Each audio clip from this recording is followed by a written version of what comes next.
I'm David Diamond, co-founder in 1981 of Headlines Theatre that was to become Theatre for Living.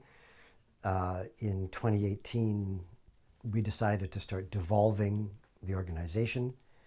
I've been offering trainings in the Theatre for Living work for 21 years. They continue. Theatre for Living really grew out of, emerged from the work of Auguste de Boal and the Theatre of the Oppressed. Boal was a mentor, then colleague, and then very dear friend.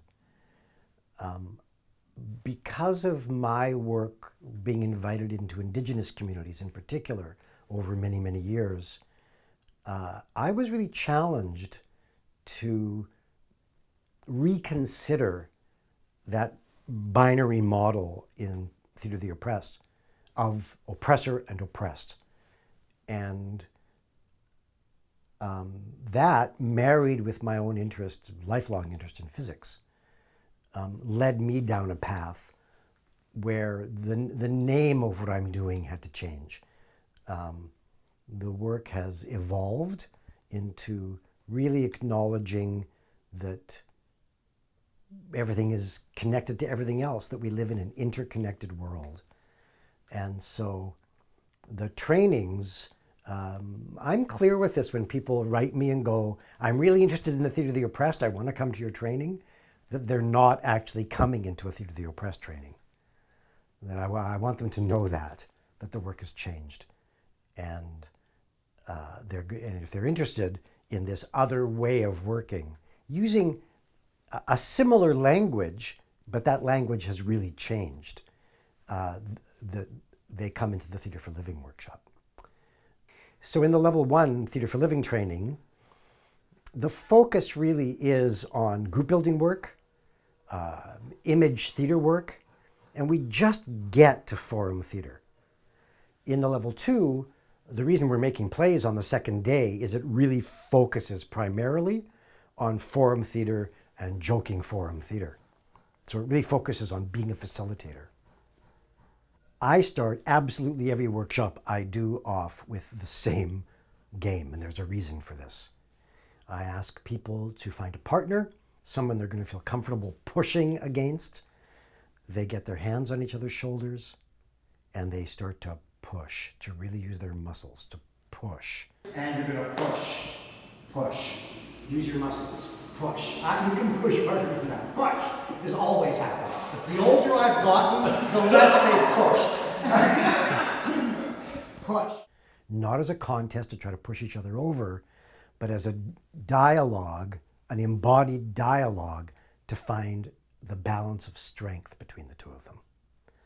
One of them is going to be stronger than the other.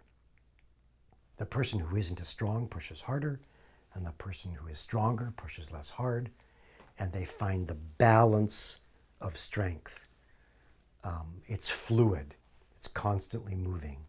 And this activity, I think, sets a tone for the rest of the workshop.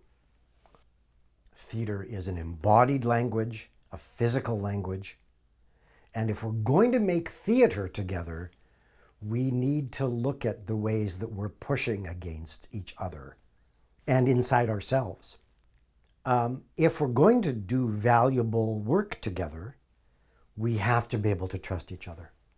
And these are often strangers coming together, and we have to be able to find a way to trust each other. You need zero theatre experience to come into a training like this. I work with people who've never, ever imagined they would use or work in the theatre ever before in their lives, all the time. Boal used to say this, theatre is a language that belongs to all of humanity. It is a primal language. And in the consumerist culture in which we live, there have been real divisions made about that. They're unhealthy. And so people come from many, many different sectors. Sometimes they're artists. Sometimes they come from the environmental movement. They come from the legal profession.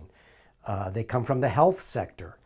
And, having said some of them are artists, I want to make the point that whatever it is we're doing in our lives, we have a responsibility, I would say, to do those things as artists. And so people from all walks of life, all ages, come into the trainings and take things away.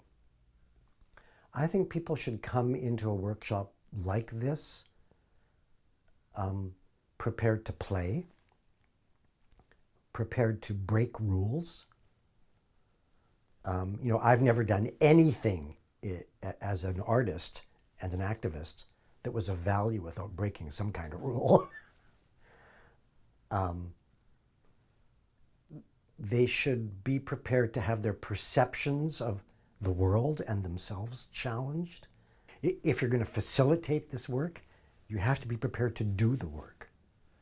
And that's often personally challenging because your perceptions of how things are get challenged.